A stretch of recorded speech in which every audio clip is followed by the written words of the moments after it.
Começa mais uma edição do JR 15 Minutos, o podcast da Record que aprofunda as notícias que mais mexem com a nossa vida.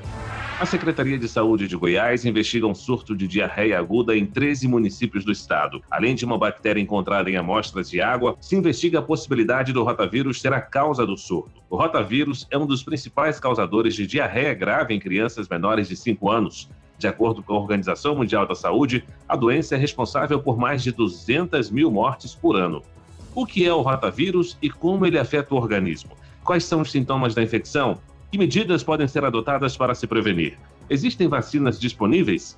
O JR 15 Minutos trata agora do rotavírus e seus efeitos com Renato Kfouri, pediatra infectologista e presidente do Departamento de Imunizações da Sociedade Brasileira de Pediatria. Olá, doutor, seja bem-vindo. Olá, Fara. Prazer estar com vocês aqui no podcast 15 Minutos. É sempre uma honra. Prazer é sempre nosso. Quem nos acompanha nesse episódio é Paulo Henrique Santos, repórter da Record em Goiás. Paulo, qual é a situação desse surto no estado e o que está sendo feito para se descobrir as causas e atender as pessoas afetadas? Seja bem-vindo, Paulo. Olá, Fara. Olá, doutor Renato. Pois é, o surto de doença diarreica aguda foram registrados em pelo menos 13 municípios daqui de Goiás. Um dos casos mais emblemáticos é de Campos Belos, um município que fica na região nordeste de Goiás. Lá já são 1.100 casos confirmados para uma população de 18 mil habitantes. É como se 7% da população inteira tivesse procurado atendimento médico por conta da doença. E a presença de uma bactéria foi confirmada em amostras de água e também amostras de rotavírus. Tanto a bactéria quanto o rotavírus foram encontrados aí na água e também na análise desses pacientes. Outras hipóteses também estão sendo investigadas. A Secretaria de Saúde ainda não crava qual que é a motivação desse surto. Agora, doutor Renato, o rotavírus é capaz de causar surtos como esse em cidades inteiras? É sempre possível, sim, Paulo. Eu acho que essa é uma das características do vírus, do rotavírus. Ele tem esse nome porque ele é um vírus redondo, parece uma roda, e daí veio o nome de rotavírus. E algumas décadas atrás foram desenvolvidas vacinas contra o rotavírus que, vou dizer que transformaram a realidade da doença, especialmente em países pobres. A diarreia em países com menos condições de saneamento básico era uma das principais causas de mortalidade infantil, junto com outras doenças infecciosas, mas uma enormidade de casos levavam a hospitalizações e mortes. Na América Latina não era diferente, e o Brasil, quando introduziu, junto com diversos outros países aqui da região, a vacina contra o rotavírus no Programa Nacional de Imunizações, houve uma transformação da carga da doença como um todo. Nós reduzimos de maneira expressiva hospitalizações. Eu, quando me formei, nós tínhamos enfermarias lotadas de crianças com diarreia. Hoje a gente raramente interna uma criança por conta de desidratação por diarreias, fruto da vacinação intensa que o Brasil faz. Desde a introdução da vacina até o momento, esses vírus, esses rotavírus, sofrem ou aparecem alguns tipos diferentes dele, que escapam às vezes da proteção vacinal e formam esses surtos, como você está bem descrevendo. Às vezes no município, às vezes numa escola, às vezes num navio, às vezes no ambiente de trabalho, numa creche, numa escola. Então isso é frequente acontecer, esses surtos, e é um vírus que não acomete somente crianças, não. Adultos também são suscetíveis a desenvolver a doença. Doutor Renato, qual é o modo de transmissão do rotavírus, hein? A principal via de transmissão é através das secreções respiratórias e de fezes, mas a transmissão por via também tosse, espirro, ela é possível. Então, mas a principal forma de contaminação é através da boca e em contato com o rotavírus de uma pessoa para outra.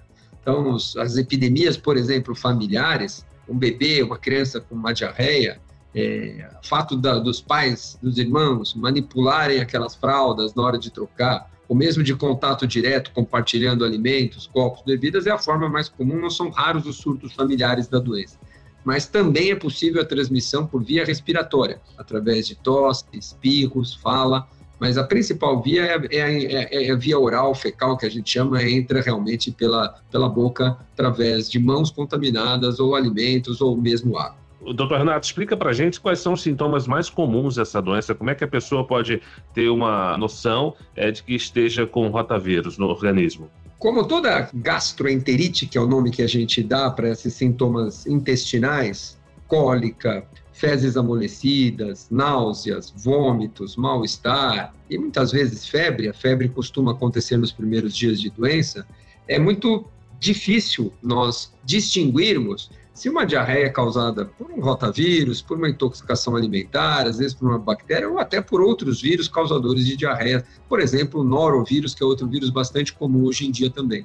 Então, o quadro é semelhante a qualquer outra diarreia viral, ou seja, febre, dor no corpo, mal-estar, vômitos, náuseas, cólicas abdominais e as fezes amolecidas, que é o que mais caracteriza a doença. A inflamação causada pelo vírus no intestino impede a absorção da água que está dentro do intestino, aumenta a secreção para a luz intestinal ali para dentro, e por isso essas fezes, que geralmente são frequentes, volumosas, de mau cheiro, é o que caracteriza bastante a doença, a diarreia pelo rotavírus. Doutor Renato, o rotavírus é um dos principais causadores de diarreia grave em menores de 5 anos. O senhor citou a diarreia e essa doença provoca mais de 200 mil mortes por ano no mundo, o rotavírus. Por que as crianças são mais suscetíveis? A infecção pelo rotavírus ela é muito precoce, né? Ou seja, o vírus ele circula com muita frequência. Virtualmente, todas as crianças até o 2º ano de vida, ele acaba desenvolvendo um primeiro contato com o vírus. E esse primeiro contato, né, essa chamada primo-exposição ou primo-infecção, é que acaba fazendo com que a doença tenha um potencial de gravidade maior. À medida que nós vamos nos reexpondo ao longo da vida, depois teve uma primeira exposição aos 4 meses, aos 6 meses, depois a segunda aos 9 meses, 1 ano, 2 anos, à medida que a gente vai tendo novas experiências, o nosso sistema imunológico já mais bem preparado, e obviamente a criança maior também, lida melhor com essas infecções e acabam tendo um risco de desidratação e de formas mais graves muito menor pela imunidade construída pelas primeiras infecções. Então, são justamente essas primeiras infecções a que têm um potencial maior de gravidade e como ela acontece muito precocemente, justamente numa fase onde a criança também tem um sistema imunológico mais imaturo, é o momento onde a gente vê grande parte das hospitalizações. Dificilmente, quando a gente hospitaliza alguém por diarreia por rotavírus, é uma criança maior de 4, 5, 6 anos. Até acontece, mesmo com adultos, mas a grande maioria dos casos de internação são em bebês menores que acabam desidratando com mais facilidade. Inclusive, doutor Renato, eu estive com uma família aqui em Goiânia que a família inteira ficou doente, só porque as 2 filhas, uma bebê recém-nascida de 1 mês, e uma menina de 4 anos, as 2 tiveram que ser internadas, inclusive a bebezinha, né, recém-nascida, ficou na UTI durante 1 dia só, mas teve que passar pela UTI. E eu queria saber do senhor o seguinte, existe diferença de sintomas entre as crianças e os adultos ou é algo muito parecido? É algo muito parecido, Paulo. A diferença é que, como eu falei, as crianças pequenas, pela sua imaturidade, tanto do seu sistema imunológico, como na dificuldade em lidar com essas perdas de líquido, com a desidratação, são muito mais vulneráveis a apresentarem distúrbios ali metabólicos e de hidratação. Às vezes a falta de líquido no corpo leva a uma insuficiência cardíaca, ou seja, precisando muitas vezes de atendimento em terapia intensiva e, consequentemente, uma hidratação mais vigorosa e um monitoramento de todos os exames laboratoriais com muito mais cuidado e muito mais atenção. Doutor Renato, tem um exame para identificar a infecção pelo rotavírus? É necessário fazer um exame? Existe. A gente pesquisa o vírus nas fezes, né, para confirmar se aquele vírus é o rotavírus. A gente não faz de rotina em todas as crianças que estão em casa, estão bem com uma diarreia, mas em geral, quando você interna uma criança por rotavírus, com uma diarreia viral, é importante fazer o diagnóstico, saber que vírus que é, ter as medidas de isolamento intra-hospitalar, porque é uma doença transmissível e, portanto, uma criança com rotavírus dentro de uma enfermaria precisa ficar isolada para não contaminar outras crianças que às vezes estão já com o seu sistema imunológico abatido por uma pneumonia, por um câncer, por outro tratamento. Então, os cuidados de isolamento e de prevenção de transmissão hospitalar são fundamentais, a despeito de nós não termos uma droga específica antiviral, né? Não há um tratamento para o rotavírus, onde a gente, sabendo que é o rotavírus, vai utilizar um medicamento que vai combater o vírus. O tratamento, ele é dito um tratamento de suporte, manter a hidratação, controlar o vômito, controlar a febre, corrigir os distúrbios de açúcar, de potássio, de sódio, que possam aparecer em função dessa diarreia, muitas vezes até prolongada. Muitos desses quadros, a diarreia prolonga às vezes por 5 até 10 dias. Agora, o senhor citou aí, doutor Renato, a questão do tratamento. O rotavírus é uma doença que pode evoluir espontaneamente para a cura? É o que acontece sempre, ou praticamente sempre, né? É uma doença autolimitada, né? O tempo de multiplicação do vírus no intestino faz com que essa inflamação tenha uma grande perda de líquido e depois há uma recuperação em alguns indivíduos mais rápida e em alguns indivíduos mais lenta de toda a funcionalidade desse intestino, que deixa de perder água, que volta a fazer sua função de absorção normal, que não tem mais a diarreia, recompõe essa flora intestinal e a criança, o adulto, volta à sua vida normal. Então, é uma doença, na grande maioria dos casos, autolimitada, e o nosso cuidado é fazer com que as crianças infectadas, as de maior risco para desenvolver complicações, atravessem esse período aí de infecção de resolução, hidratadas, sem nenhum sintomas mais importantes.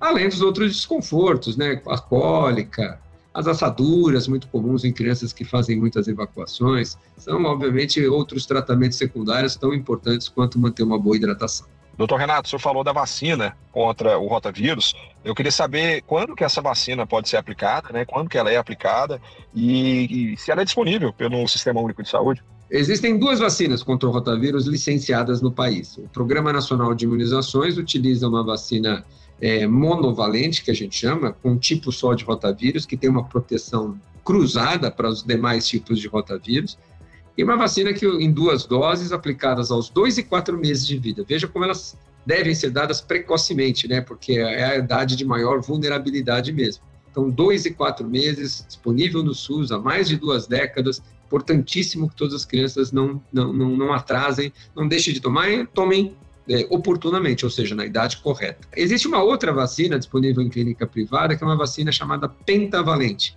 Ela não tem uma proteção cruzada contra os demais, mas protege contra 5 diferentes tipos.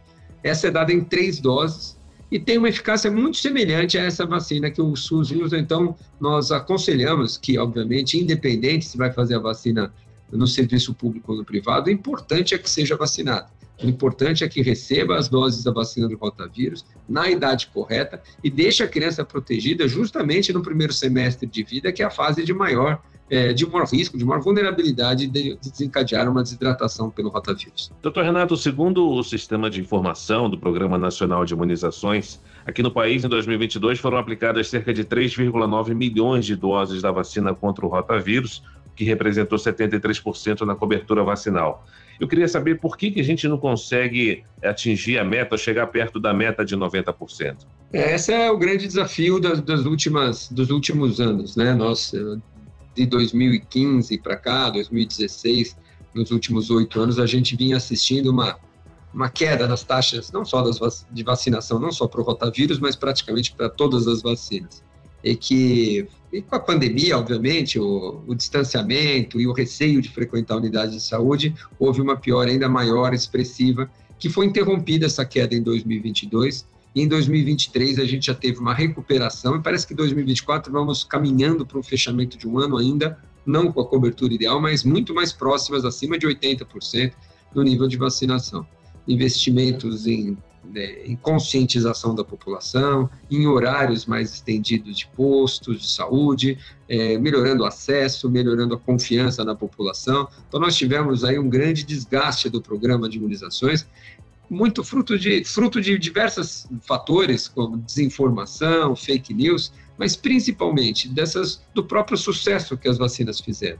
Ao controlar doenças, ao fazer com que essas doenças, que eram verdadeiros flagelos do passado, desaparecessem, nós temos hoje uma geração de pais que nunca ouviram falar em desidratação, em coqueluche, em paralisia infantil, em sarampo, ou seja, doenças que eram verdadeiros medos, né, receios das famílias no passado, desapareceram, fruto da vacinação, e a percepção de risco, a percepção da urgência de vacinação diminui naturalmente. Doutor Renato, essa vacina ela tem alguma contraindicação ou não?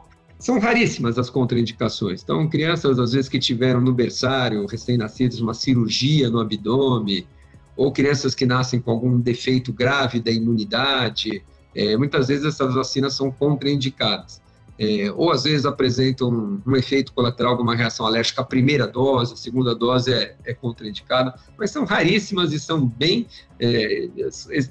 são raras exceções onde a gente contraindica a vacinação. De uma maneira geral, crianças alérgicas, que têm alergia à proteína ao leite de vaca, criança que tem intolerância à lactose, criança que está mamando no peito ou que está tomando fórmula também, não há nenhuma contraindicação à vacinação. Muito bem, nós chegamos ao fim dessa edição do 15 Minutos. Eu agradeço a participação de Renato Kfouri, pediatra infectologista e presidente do Departamento de Imunizações da Sociedade Brasileira de Pediatria. Muito obrigado, viu, doutor? Eu que agradeço, Fara, Paulo, um prazer falar com vocês, sempre à disposição aqui do 15 Minutos. Agradeço também a presença do repórter da Record Goiás, Paulo Henrique Santos. Valeu, Paulo. É isso aí, valeu, Fara, obrigado pelo convite e até a próxima. Esse podcast contou com a produção de David Bezerra e dos estagiários Fernando Russo, Isabela Santos e Yasmin Logrado. Sonoplastia de Diego Marcondes. Coordenação de conteúdo, Edivaldo Nunes e Deni Almeida.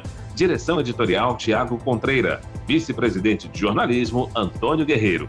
Você pode acompanhar o JR 15 Minutos no portal r7.com, nas redes sociais do Jornal da Record e nas principais plataformas de streaming. Te aguardamos no próximo episódio. Até lá!